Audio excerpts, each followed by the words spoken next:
Made in Abyss is a very special series to me. It was one of the first anime I ever watched, and even when I watched it a few years ago, I knew it was something special. Even among a lot of the other shows I watched back then, Made in Abyss is one of the only shows I've seen that holds up just as good, if not better, on rewatch. Even right now, it's one of my favorite just things of all time. Movie, anime, whatever. It's just at the top of everything.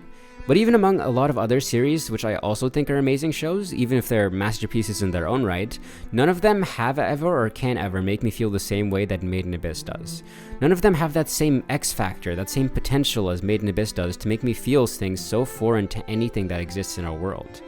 And in honor of Season 2, which I'm praying will live up to my expectations, I want to talk more about this amazing anime.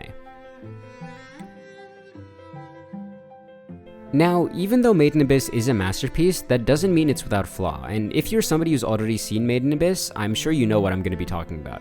So for those of you that aren't interested, skip to the time I'm listening on the screen, but for the rest of you, I would definitely recommend sticking around, because Made in Abyss definitely has some problems I want to acknowledge first before we can get into the amazing stuff. So first off is the animation style, which is probably the first and most obvious thing I've seen people complain about when it comes to the series.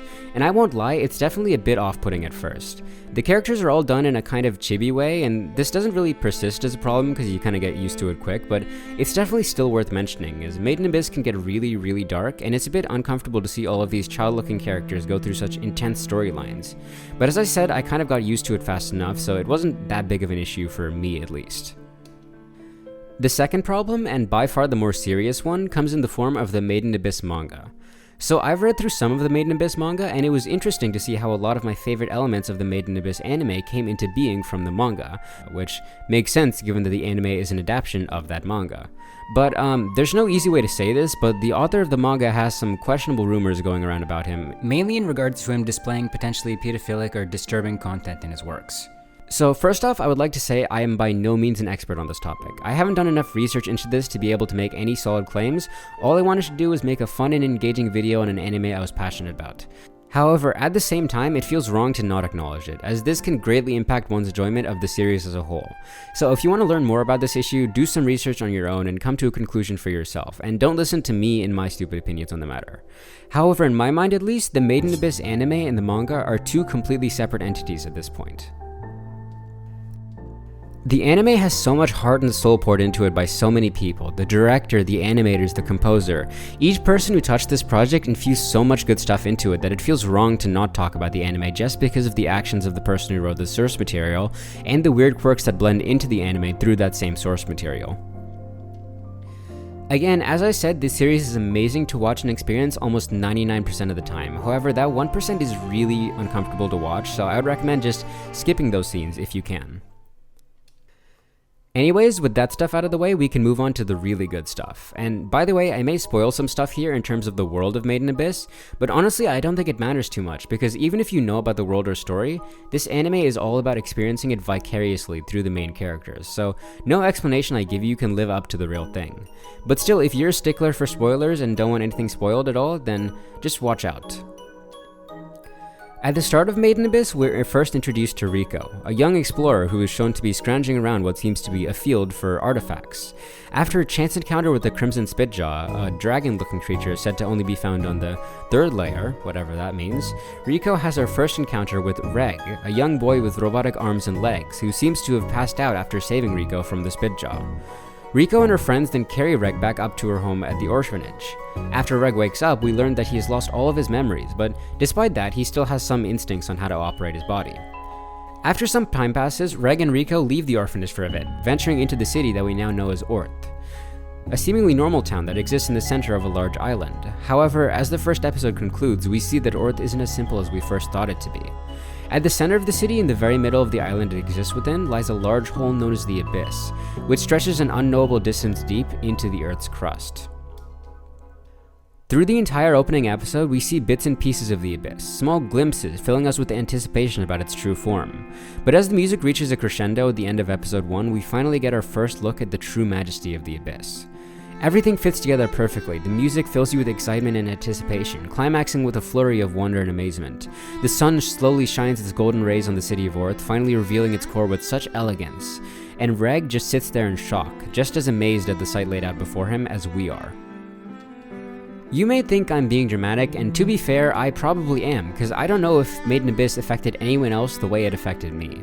But I'll say this, every single time I see this moment or hear this music, or sometimes even if I just think about the scene in my head, I can feel every single ounce of wonder that the story intended me to feel, and that feeling doesn't diminish no matter how many times I witness this moment. Anyways, moving past that glorious first episode, Reg gets registered at the same orphanage that Rico lives at. I don't know how no one got confused at the sight of Reg's robotic appendages, but good on them for being accepting. These first few episodes are pretty chill and serve as a way to build up the characters and serve as a lead-up time to when the pair finally descend into the abyss. Through these first few episodes, we learned that Rico's mom was an explorer as well. Delvers are separate into different levels, depending on their experience as explorers. The lowest rank is the Bells, people who are studying up to become Delvers, but haven't quite reached that rank yet. After that come the Whistles in all of their different colors. First are the Red Whistles, apprentices and rookies who are only allowed to travel to the first layer of the Abyss, and I'll explain more about the layers in a bit. Next are the Blue Whistles, who can go down to the second layer of the Abyss. Then there are the Moon Whistles, who are the teachers to the younger Whistles, who have the ability to go down to the third and fourth layers. Then there are the Black Whistles, who can go all the way down to the fifth layer and are considered veteran explorers. Finally, and most importantly, are the White Whistles, those who are considered living legends who have accomplished amazing and otherworldly feats while exploring the Abyss. These explorers all have titles such as Sovereign of or Lord of attached to their names, and it's one of these such sovereigns, the Sovereign of Annihilation, that was Rico's mom. The Sovereign of Annihilation, Liza, Rico's mom, was thought to have died in an expedition into the depths, having been buried on the fifth layer of the Abyss. Rico learns about this from a Black Whistle, who delivers Liza's whistle back to Rico, along with the notes from her long and extensive travels. In these notes, Rico and Reg find a drawing of what looks to be Reg, indicating that there is some clue to Reg's existence lying deep within the depths. Along with this sketch, they find a note left by Liza, saying, "I will be waiting at the bottom of the abyss." With this in mind, Reg and Rico decide to depart from their hometown of Orth and go down into the depths to both find Rico's mom and to uncover clues about Reg's past. Normally this would be a death sentence, as the Abyss is a dangerous place, even for the Black or White Whistles, let alone for two Red Whistles, who hadn't even been further than the first layer. However, Reg had an ability that could prove invaluable in the Abyss. Artifacts are devices found in the Abyss that can do strange and magical things. They're rated on a scale to determine their power and use. Reg's cyborg self is essentially a high-grade artifact on its own. His arms can be extended to be used as grappling hooks, allowing easy travel. His eyes are powerful and can see much farther than a normal human can, and he has a special laser which is capable of incinerating even some of the most deadly monsters, although he does pass out every single time he uses it. However, aside from all of these physical abilities, there's one more of them that is more important than all of the others. Reg is immune to the Curse of the Abyss. The Curse of the Abyss is a law that affects all beings that exist within the Abyss. While the curse has no effect on people descending down into the Abyss, its horrible effects become all the more apparent when one tries to go back up. So the Abyss in Made in Abyss is separated into individual layers designated based on their depth, each with its own individual climates and environments, which I'll talk about more in a bit. But one other feature that separates the layers is the way that the curse affects you. On the first layer, ascending only causes mild dizziness and nausea, something most people can deal with limited trouble. On the second layer, the nausea gets worse, resulting in vomiting and numbness of limbs. On the third layer, the curse tends to cause visual and auditory hallucinations in addition to the previous effects. The fourth layer is when things get serious. If one is to ascend on the fourth layer, they'll experience extreme pain throughout their entire body and start bleeding from every single orifice. On the fifth layer, the curse evolves into complete sensory deprivation and confusion, which may not sound too bad, but considering that you're on a layer full of deadly creatures and amidst many dangerous environmental features, this can be as good as a death sentence to some. Finally, at the sixth and seventh layers, the strain of the Abyss turns into death, or at best case, deformation into something totally inhuman. Because of this fact, only White Whistles on something known as their last dive are allowed into these levels, as it is impossible to return to the surface without dying. The curse is something that affects all beings in the Abyss, and its explanation is something I won't spoil for you, but for some reason or another, Reg is completely immune to the Curse of the Abyss. He's able to move up and down the Abyss freely, which is why he is considered such an amazing treasure. But anyway, leaving their friends and family behind, Reg and Rico depart into the Abyss. Before I explain any further, I want to talk about the Abyss and how amazing it is as a setting. The Abyss is a magical place. It is inhabited by many creatures and artifacts that have no right to exist and are impossible to find in any location other than the Abyss. And these creatures and artifacts only get more ridiculous as you go down in layers. And I'm pretty sure you guys are curious, so let's talk about those layers for a second. Each layer of the Abyss is classified based on its depth, so the first layer is the one closest to the surface, and each layer going down only increases in number. On top of that, as you go down in layers, the topography and climate gets more and more drastic, almost as if you're getting further and further away from reality the more you descend. The first layer is known as the Edge of the Abyss, as it is the highest layer of the Abyss and the one closest to Orth, the town that exists above the Abyss. Its landscape is fairly tame, seeming to be composed mostly of sloped hills and normal-looking terrain. This area is also not inhabited by any particularly dangerous species, which means it's a common training ground for many young adventurers. However, sometimes dangerous monsters from the lower levels make their way up to the first layer in search of food, such as the Crimson Spitjaw from earlier. Altogether, this layer is the most normal of the Abyss, which makes sense considering its proximity to the surface. The second layer is where shit starts to get weird. It is known as the Forest of Temptation, which is due to its dense foliage and expansive flora. The second layer is the first one inhabited by truly dangerous beasts. This level is such a spike in difficulty, in fact, that if a red whistle, the lowest level of whistle, ever ventures into the second layer, all searches for them will be called off, as the chances of them surviving are infinitesimally low. The environment of this layer is mostly comprised of dense rainforests. However, deep into this layer, you encounter a place known as the Inverted Forest, where trees grow upside down and water flows in reverse due to the updrafts and winds that rise up from the abyss. The third layer is known as the Great Fault and is comprised solely of a massive hole with vertical sides that extends 4,000 meters deep into the abyss. Quite a lot of aerial predators inhabit this layer and will feast on any prey they find. Because of this, the only feasible way to make your way downwards is through the series of tunnels that wide through the side of this crater. However, your safety in them is far from assured. The fourth layer is known as the Goblets of Giants and is by far the most alien of the layers that we've looked at so far. This layer is infested with giant vines who grow all the way throughout this level. At the top of this section, the vines spread out into flat creepers who collect water in their flat tops. This layer is inhabited by dangerous beasts who can kill even the most experienced of adventurers. That, combined with the foggy scenery due to the massive amounts of water and the treacherous topography, makes this floor one of the hardest to navigate. However, as you descend past the goblets, the surroundings level out and become more manageable to navigate, eventually culminating in the Garden of Eternal Fortunes, which is a small little haven amidst the hellish surroundings of the abyss. Past this point is the deepest a human being can go while still being able to return alive. The fifth layer, the Sea of Corpses. The Sea of Corpses is a series of crystallized platforms resting atop a large ocean, with large pools of water being held up by supports of frost and bones, hence the name, the Sea of Corpses. This level is the widest of all layers, however it is also the shallowest, extending only 1,000 meters deep. At the deepest point of this layer lies the Edo Front, a forward operating base for the Delvers and a fortress occupied by one of the White Whistles and their followers. The base was constructed over a whirlpool which constantly supplies it power, and it is also the lowest place a human being can go while still being able to return alive. In the middle of that whirlpool also lays the device capable of lowering somebody through the Sea of Corpses and into the 6th layer waiting below. As for the 6th and 7th layers, those are the ones that will be explored in the 2nd season of the anime, and I would feel bad for spoiling it for you guys, so if you're really interested in learning about the rest of this series, watch through Season 1 and the Made in Abyss movies. Trust me, you won't regret it. As much as I may have explained in this video, it means nothing in comparison to actually experiencing this world through the soundtrack, story, and animation that comprise this magnificent show, so I would heavily recommend you check it out. It is my honest opinion that the Abyss is the true main character for the show. The story is all about discovering more and more about the Abyss, and the main characters are just vehicles to get us to that end goal.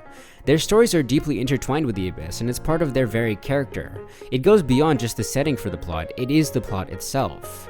As you descend deeper and deeper into the Abyss, you uncover more sides of it. Its beauty, its cruelty, its jaw-dropping spectacle. Every single moment you're learning more and more about this magnificent and magical entity that the story revolves around. The reason I love this anime so much is because of the feelings it gives me.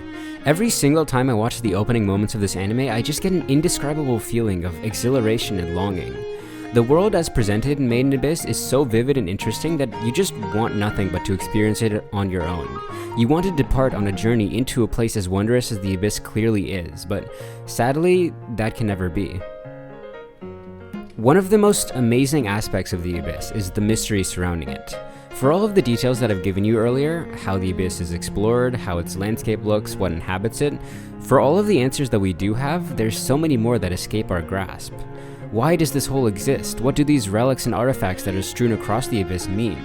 What history does this place have? In the past, it is said that there were civilizations that inhabited the Abyss. Skeletons can be found around the surface from a long time past, all in a praying position. Many old buildings that exist in the Abyss can be seen as relics of that long-forgotten past.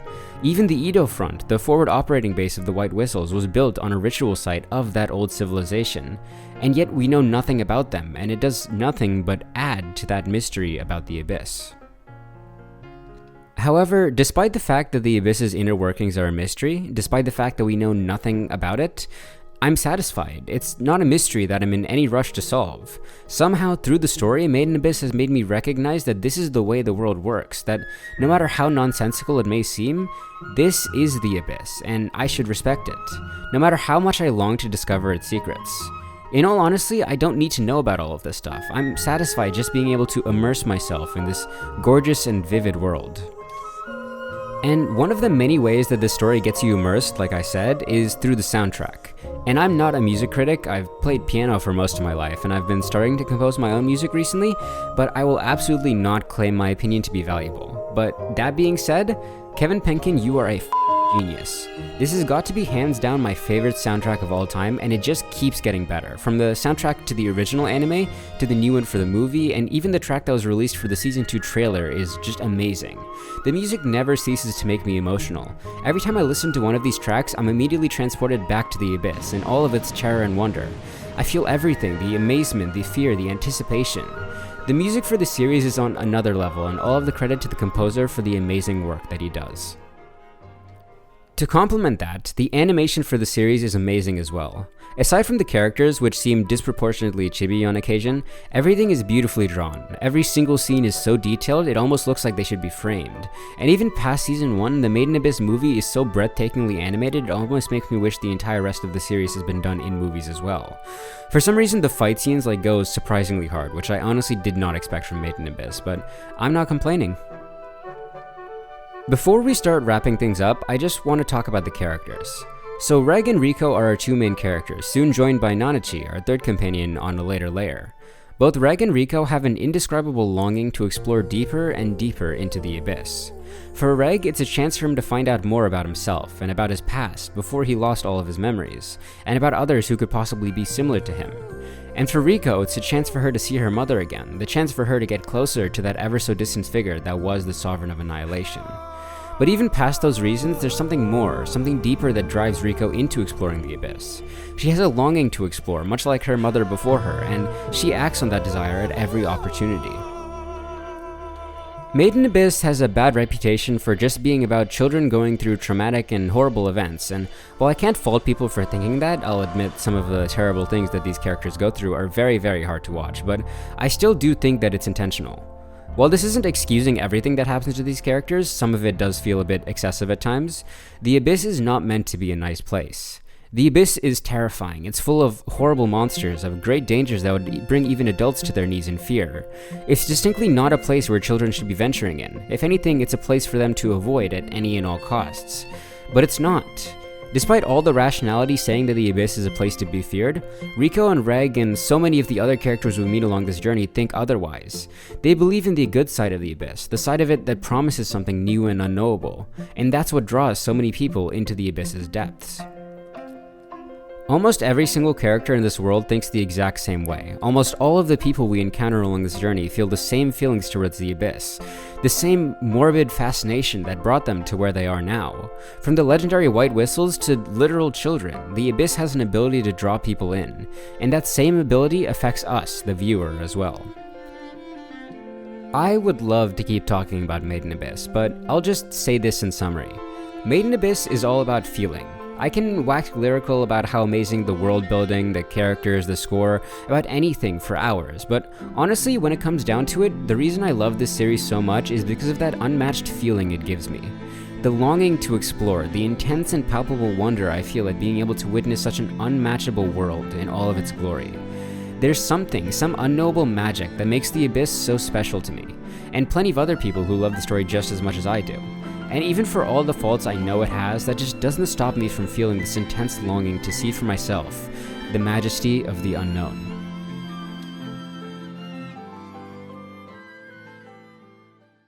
Thank you guys so much for watching. Sorry if this video was a bit more convoluted than my other ones. It's hard to put into words what I feel for such an abstract and interesting series as Made in Abyss, and I really tried my best, so hopefully you guys enjoyed, and I'll see you guys next week.